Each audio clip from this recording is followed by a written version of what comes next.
ఏంటి హైదరాబాద్లో బ్రతకటం ఇంత కష్టమా? Welcome to my blog a day in my life in Hyderabad. Wipro company హైదరాబాద్లో గోపంపల్లి క్యాంపస్ నుండి వాకింగ్ డ్రైవ్ కండక్ట్ చేస్తుంది for the role of QA. దానికోసం అటెండ్ అవడానికి నేను ముందు రోజే వచ్చేసాను. నేను గోపంపల్లి క్యాంపస్ దగ్గరలో ఉన్న జర్నలిస్ట్ కాలనీలో రూమ్ తీసుకొని ఒక నైట్ స్టే చేసి ఎర్లీ మార్నింగ్ 8 కల్లా క్యాంపస్ దగ్గరికి స్టార్ట్ అయ్యాను. నా రూమ్ ఎక్కడ ఏంటి మొత్తం ఈ వీడియోలు చూపిస్తాను, ఎండ్ వరకు చూడండి.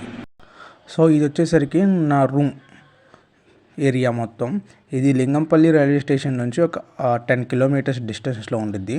సో నా రూమ్ నుంచి కంపెనీకి ఇంకొక 5 కిలోమీటర్స్ డిస్టెన్స్. సో ఇది వచ్చేసరికి journalist colony, Lingampally area, Gopanpally. So రూమ్లో మొత్తం చెక్ ఇన్ అయిపోయి నా రూమ్ తీసుకొని పైకి వెళ్తున్నాను. This is hotel Nirvana plaza, journalist colony, Lingampally. ఒక వాటర్ క్యాన్ ఇచ్చారు, లిఫ్ట్ ఉంది, ప్లస్ మెయింటెనెన్స్ చాలా బాగుంది. సో నాకు ఇచ్చిన రూమ్ నెంబర్ వచ్చేసరికి 104. ఇది మొత్తం ఫుల్ డార్క్లో ఉంది. సో మనకి ఇచ్చిన రూమ్కిని ఇందులో పెడితే మనకి ఆటోమేటిక్గా కరెంటు సప్లై అయిపోయింది. మనం ఫ్యాన్ స్విచ్, లైట్ స్విచ్ ఇవన్నీ ఆన్ చేసుకోవడమే.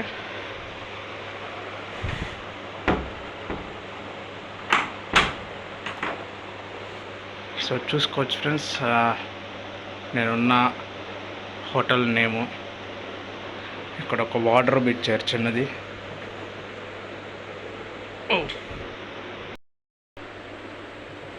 చూసుకోవచ్చు, ఒక 3 racks, 1 water bottle, 1 mirror,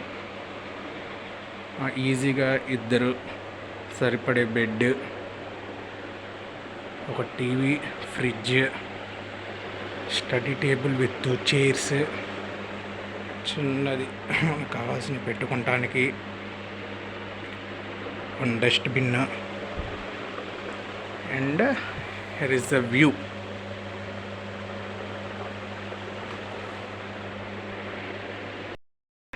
And 1 washroom.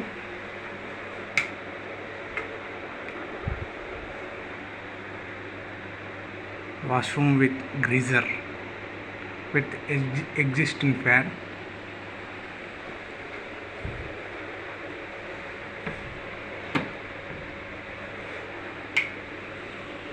So చూశారు కదా లగ్జరీ రూమ్ ఎలా ఉందో.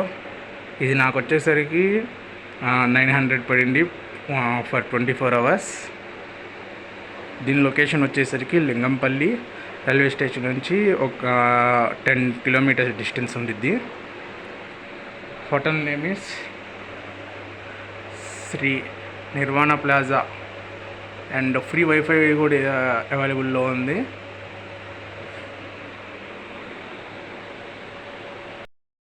సో ఫ్రెండ్స్, మనం ఇప్పుడైతే చెక్అవుట్ చేసేస్తున్నాం.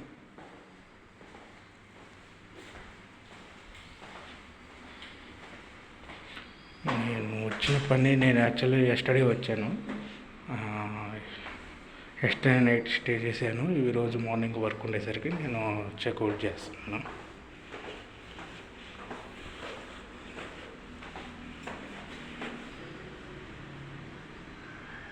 సో నేను రూమ్ మొత్తం చెక్అవుట్ అయిపోయి కంపెనీకి స్టార్ట్ అయ్యాను. వాకింగ్ డ్రైవ్కి నేను మార్నింగ్ 7:45కి స్టార్ట్ అయితే 7:50కి ఊబర్ బుక్ అయింది. అక్కడికి వెళ్ళి సిచ్యువేషన్ ఎలా ఉంది, అసలు ఎంతమంది వచ్చారు, ఎన్ని ఓపెనింగ్స్ ఉన్నాయి, మొత్తం నెక్స్ట్ నేను వీడియోలో చెప్తాను. చూడండి.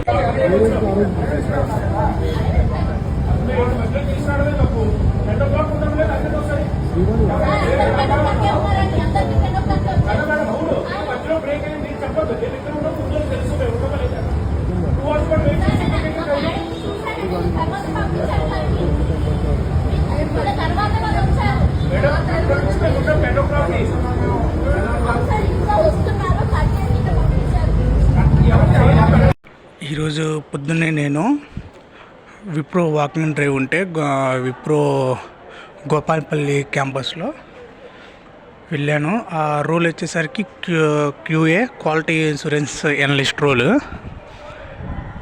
నేను నిజంగా చెప్తున్నాను, అక్కడ ఉన్నది జస్ట్ ఒక 150 ఓపెనింగ్స్, వచ్చింది 10-15 మెంబర్స్,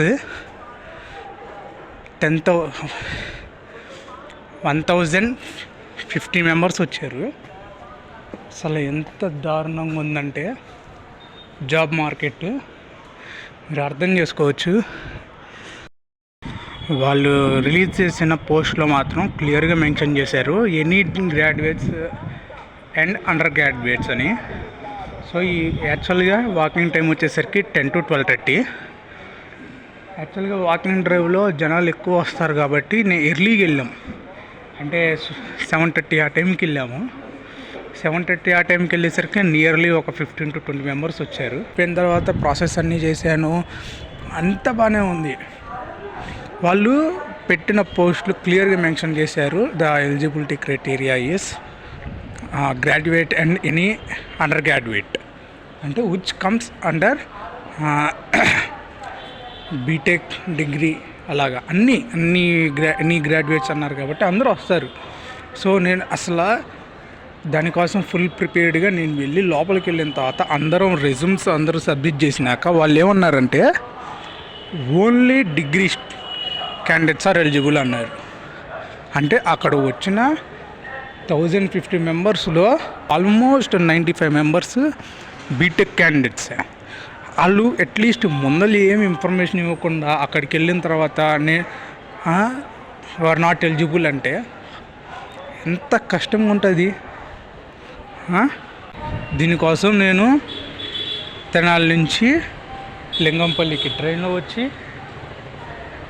1 డే మొత్తం రూమ్లో స్పెండ్ చేసి, దీనికోసం నేను మళ్ళీ నైట్ 11 వరకు ప్రిపేర్ అయ్యి మార్నింగ్ 4కి మళ్ళీ లేచి ప్రిపేర్ అయ్యి ఎర్లీ మళ్ళీ మార్నింగ్ 8 కల్లా కంపెనీ లొకేషన్ దగ్గరికి వెళ్తే లాస్ట్కి వాళ్ళు ఇలా చేశారు.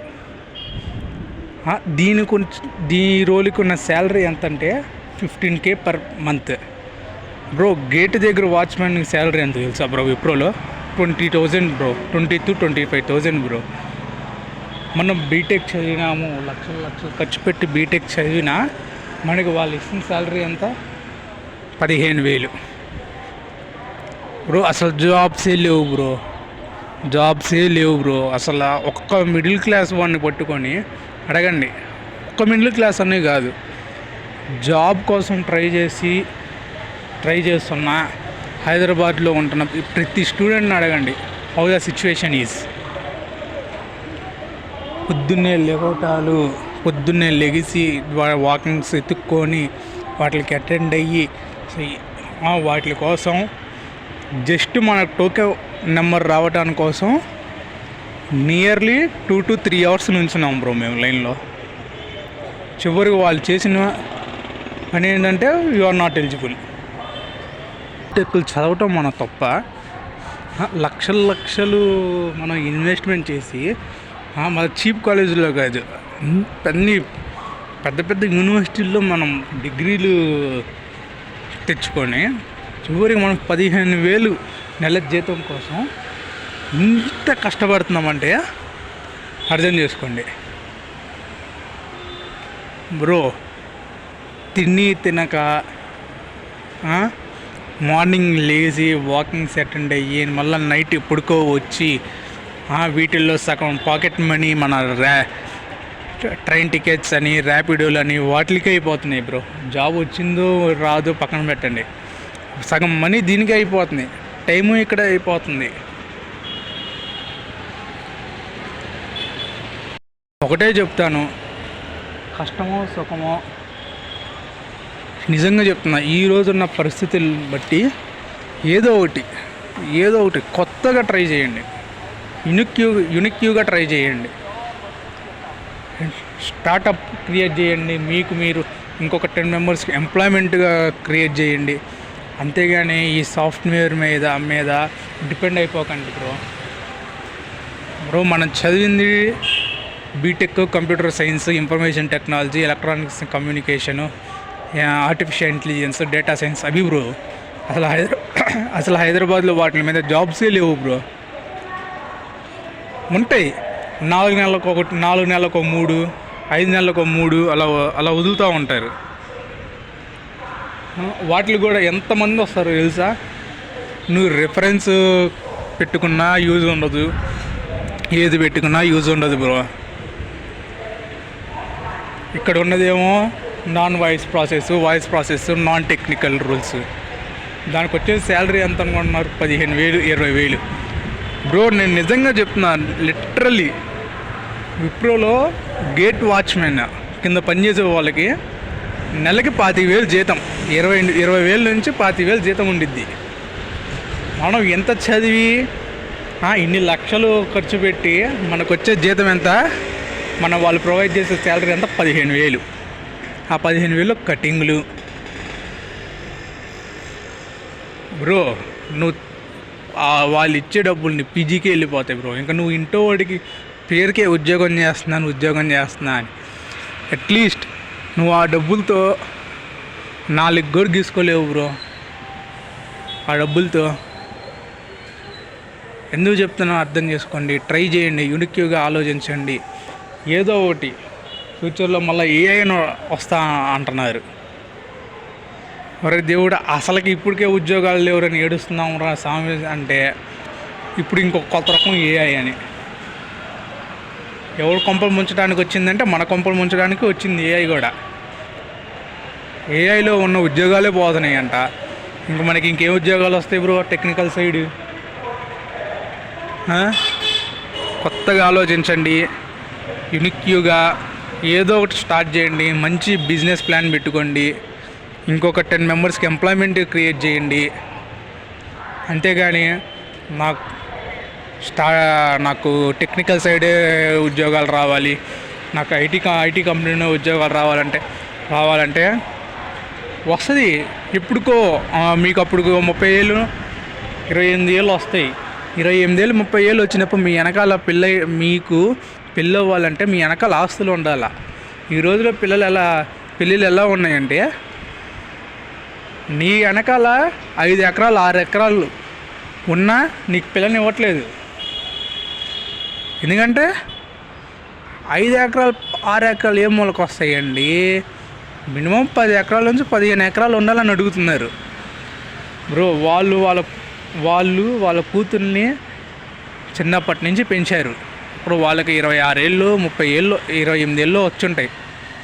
వాళ్ళు ఎంత సంపాదించారు బ్రో? వాళ్ళు సంపాదించేది 1 2 ఎకరాలు, కానీ వచ్చే అల్లుడికి మాత్రం 10 ఎకరాలు 15 ఎకరాలు కావాలి. దీనికి వాళ్ళు పెట్టుకున్న పేరు కూతురు మీద ప్రేమ బ్రో. అంటే మనం సంకనాగిపోవాలి మనం బ్రో. మన పెళ్ళిళ్ళ టైంకి వచ్చే టయానికి మన వెనకాల ఎంతో కొంత ఆస్తి పోగు చేసుకోవాలి బ్రో. నువ్వు నెలకి 15,000 20,000 జీతాలు ఇస్తావు అంటే నువ్వు ఎప్పుడు సంపాదిస్తావు డబ్బులు మొత్తం? ఎప్పుడు నీకు కావాల్సిన లగ్జరీ లైఫ్ వస్తుంది? ఎప్పుడు మీ అమ్మ నాన్న కోరుకున్న జీవితం వస్తుంది? మీ అమ్మ నాన్న మంచిగా ఎప్పుడు చూసుకుంటావు? రేపు ఫ్యూచర్లో నీకు వచ్చే మీ వైఫ్ని ఎలా చూసుకుంటావు? వచ్చే ఈ 10,000 15,000 20,000 జీతంతో ఇవన్నీ వస్తాయి అంటే రావు. ఖచ్చితంగా మనం ఏదో ఒకటి ఆలోచించాలి, ఏదో ఒకటి స్టార్ట్ చేయాలి. మన దగ్గర ఇన్వెస్ట్మెంట్ ఉండదు, కానీ వీ షుడ్ స్టార్ట్. ఎలా అయినా మనం ఇది సాధించాలి అనే ఒక ఏం పెట్టుకోండి ఫ్రెండ్. ఈ రోజుల్లో అవే బాగున్నాయి. ఏదో ఒకటి స్టార్ట్ చేయండి, టైం వేస్ట్ చేయకండి. టైమింగ్ చాలా ఉంది ఇంకా మనకి, అంతేగాని టైం ఊరికి వృధా చేయకండి. ఆలోచించండి, చెయ్యండి, సక్సెస్ అవ్వండి. చూస్తున్నారు కదా బిల్డింగ్స్. ఆ బిల్డింగ్స్లో ఒక ఫ్లాట్ వచ్చేసరికి ఎంత తెలుసా? మినిమం 8 నుంచి 9 కోట్లు ఉంటుంది. 8 నుంచి 9 కోట్లు. ఇప్పుడు ఒక్కసారైనా ఊహించుకున్నారా మనం కూడా ఆ బిల్డింగ్లోకి వెళ్ళి ఒక ఫ్లాట్ కొనుక్కుందామని? ఒక్కసారైనా ఆలోచించారా బ్రో? 8-9 కోట్లు పెట్టి ఆ బిల్డింగ్లో ఉండాలని అనుకున్న వాళ్ళు నెలకి 15,000 జీతంతో పనిచేస్తే మీ కోరిక ఎలా నెరవేరుద్ది? అవ్వదు. కాబట్టి వాటి కోసం కష్టపడండి, ఏదో ఒకటి కొత్తగా ఆలోచించండి, కొత్తగా ట్రై చేయండి. మీకు సొంతంగా క్రియేట్ చేయండి. మీకు మీరు ఎంప్లాయ్మెంట్ని క్రియేట్ చేయండి. ఈ వీడియో మీకు నచ్చినట్టయితే లైక్ చేయండి, షేర్ చేయండి, సబ్స్క్రైబ్ చేయండి, అలాగే కామెంట్ చేయండి. Thank you.